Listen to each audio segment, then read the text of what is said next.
Halo teman-teman, kita lagi ngebahas apa nih? Kami lagi bahas Bandung nih. Kalian pada tahu nggak sih kota Bandung itu di mana? Nah, boleh dong kami kegabung. Kami sedikit tahu juga sih tentang Bandung. Pasti kalian juga pada tahu tentang Bandung seperti apa. Boleh, boleh duduk aja di sini. Ayo, Oke, gabung. makasih. Nah, kota Bandung itu kan di Jawa Barat kan, kalau nggak salah. Kalian ada yang pernah nggak sih pada ke Bandung? Ada yang pernah? Belum. Belum ada sih, belum ada Nah, sana. karena kita belum pernah nih ke Bandung. Nah, kita harus tahu nih sejarah kota Bandung itu gimana. Ada yang tahu nggak peristiwa Bandung Lautan Api? Aku tahu dikit. Oke, ada yang tahu lagi sejarah? Tidak tahu. Oke. Juga tahu kalau pokoknya.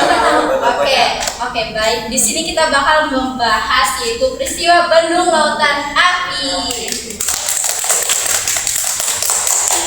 Nah, siapa nih tadi yang duluan tahu peristiwa Bandung Lautan Api? Aku tahu. Oke. Tahu nggak pada tanggal tahun berapa Jepang datang ke Indonesia? Nggak tahu nih. Masa nggak tahu sih?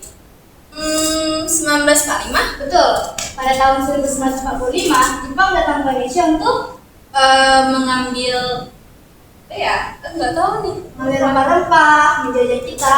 Nah, pada saat itu kan Jepang datang. Kalian tahu nggak pada tanggal tahun berapa sih Jepang datang ke Indonesia pada saat itu? 1945? Betul sekali. Pada tanggal 17 Agustus 1945, kalian tahu nggak tujuan Jepang datang ke Indonesia? Untuk ngambil rempah mungkin. Terus Selain mereka tujuannya untuk mengambil rempah-rempah, mereka juga mau nyiksa para Indonesia pada saat itu.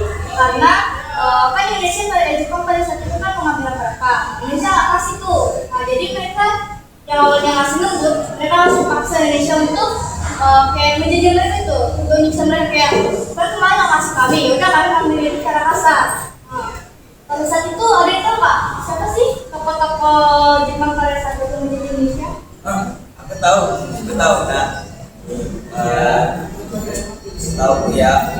Dia ada dua tokoh. Yang pertama ada Jenderal Sudirman, dia datang ke Indonesia pada tanggal 29 September 1945. Yang kedua ada Jenderal McDonald. Nah, dia awal datang ke Indonesia juga. Itu seperti datang ke Indonesia itu seperti kedua datang ke Indonesia. Nah, itu pada tanggal 12 Oktober 1945. Nah, selain mereka datang ke Indonesia juga, kedua tokoh ini mereka juga memimpin semua pasukan-pasukan yang datang dari Belanda, dari Inggris. Nah, mereka datang ke Indonesia itu seperti yang saya bilang tadi, itu mereka jajahnya pun tidak dengan baik, kayak ingin merampas semua Indonesia seperti kayak rempah-rempah, tempat-tempat wisata yang di Indonesia yang bagus seperti di Bandung, itu mereka ingin menempatinya. Namun cara menjajah mereka yang sangat menyiksa warga Indonesia.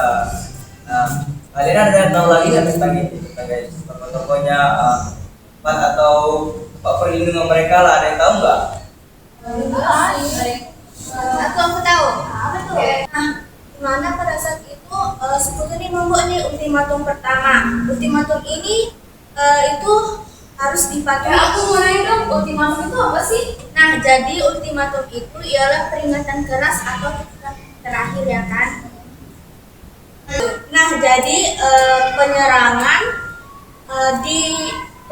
di markas militer, tempatnya itu di Hotel Savoy dan Ranger, oleh pasukan Indonesia membuat Sekutu naik darah.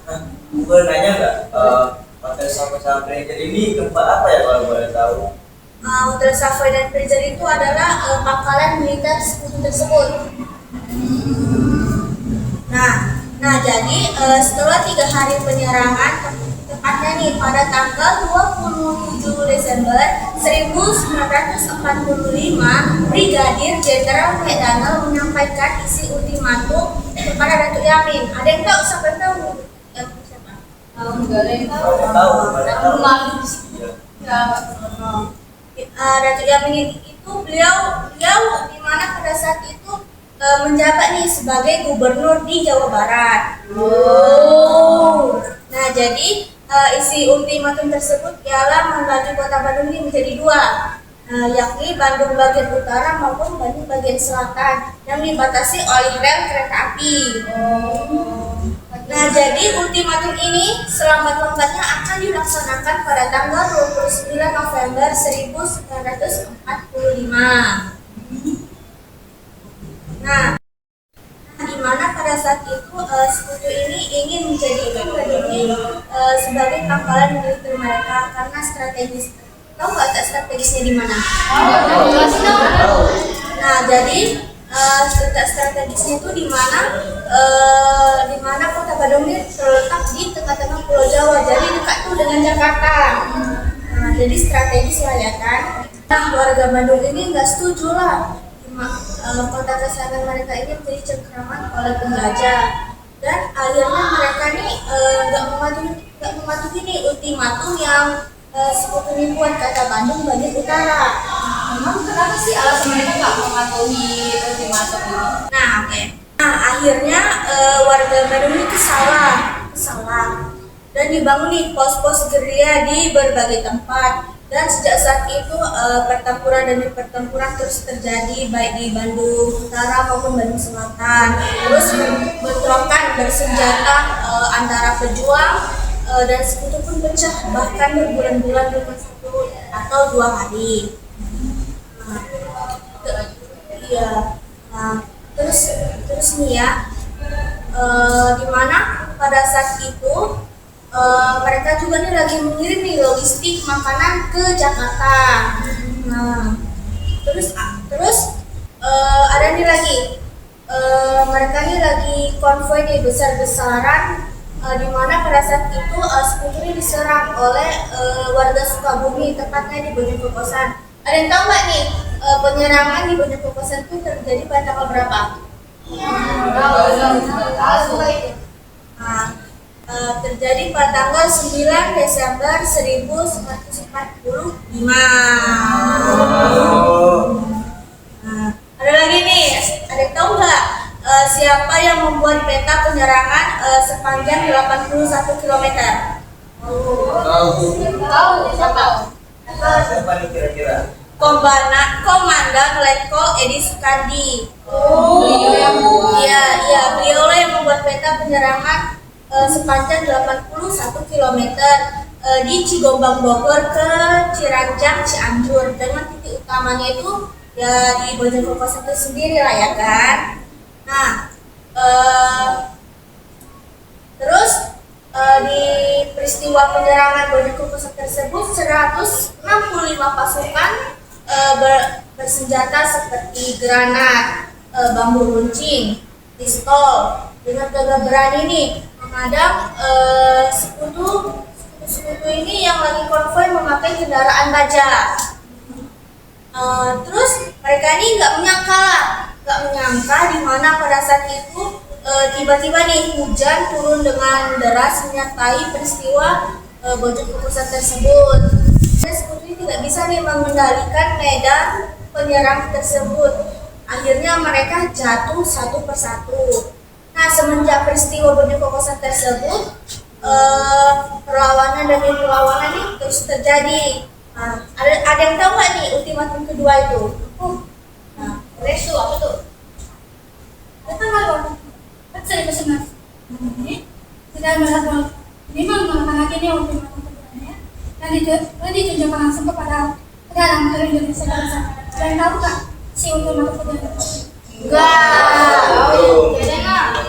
Isinya itu adalah sekutu memintakan kepada warga Bandung untuk meninggalkan kawasan Bandung Selatan hingga radius 10-11 km hingga menjauhi pusat kota. Kalau tidak sampai pada tanggal 24 Maret 1946 jam 12 malam kami akan membangkitkan kota Bandung ini hingga atas. Negara pihak sedang saat ini meminta kepada untuk menangkap Indonesia.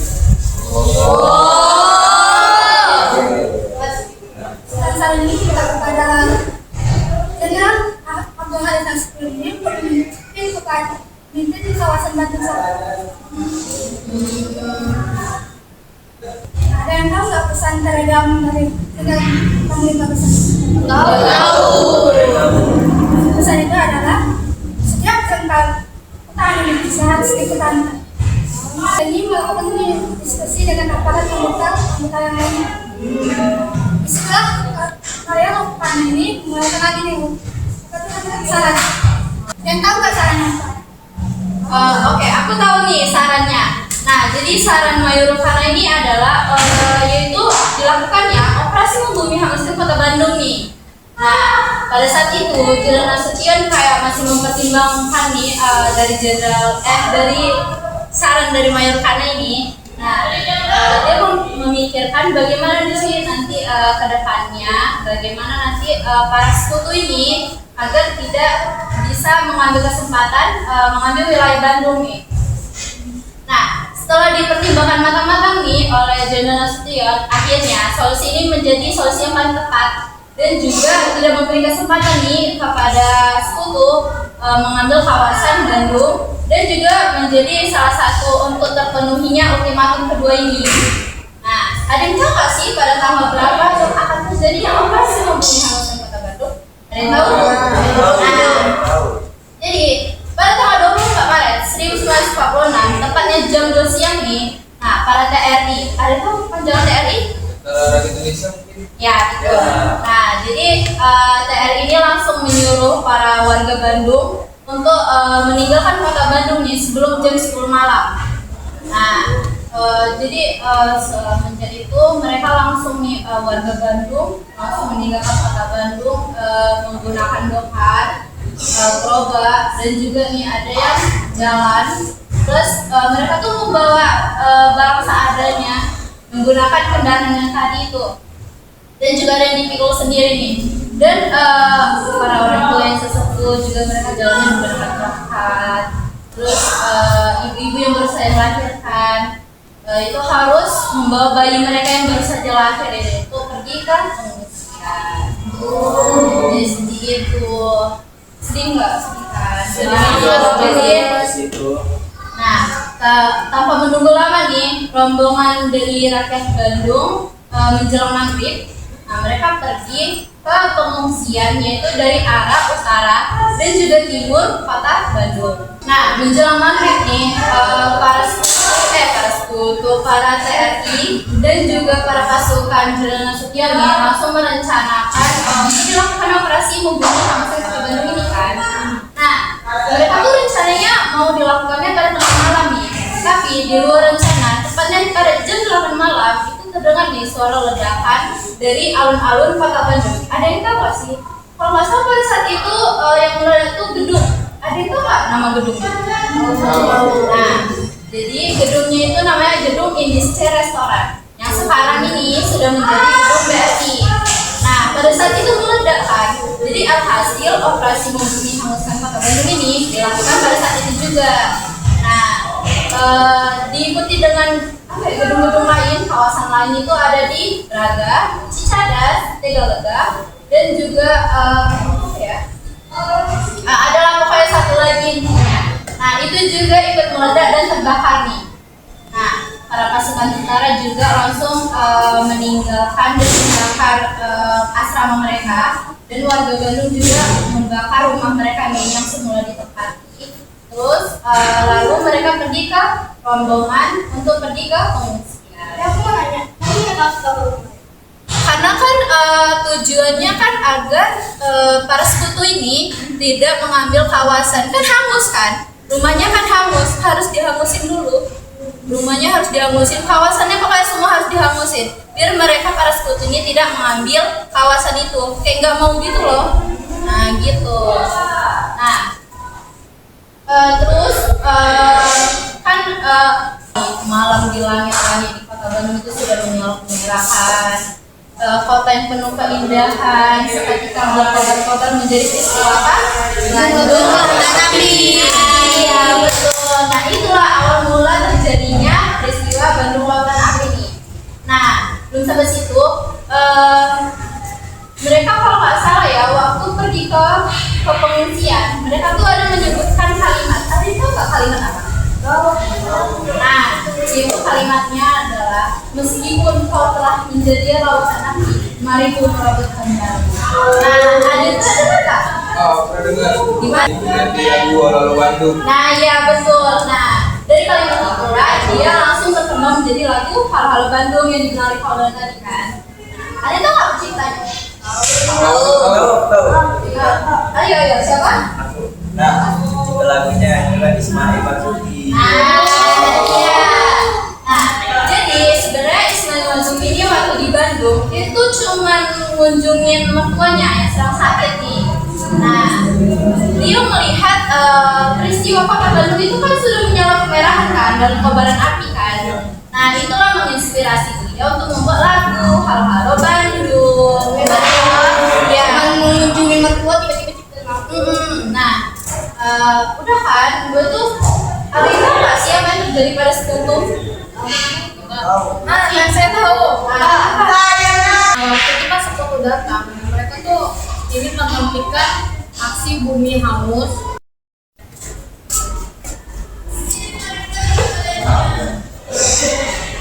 Mereka lagi sedang yang tadi.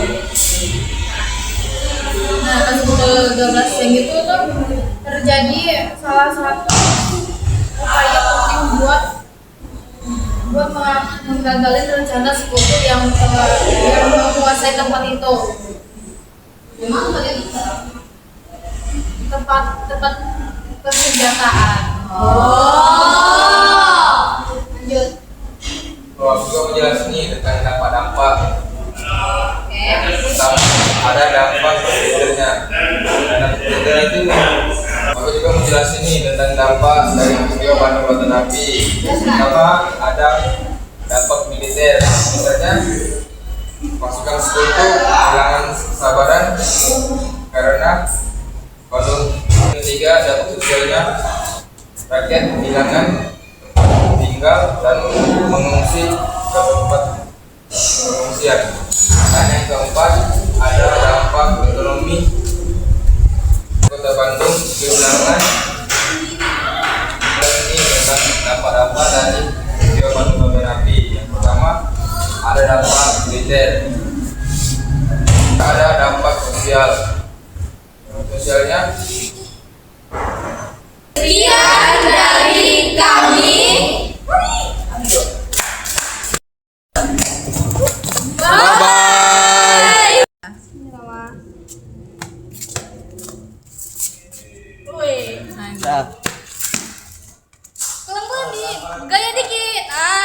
Oh iya. Kayaknya tadi tiba Dinda terlalu kencang deh.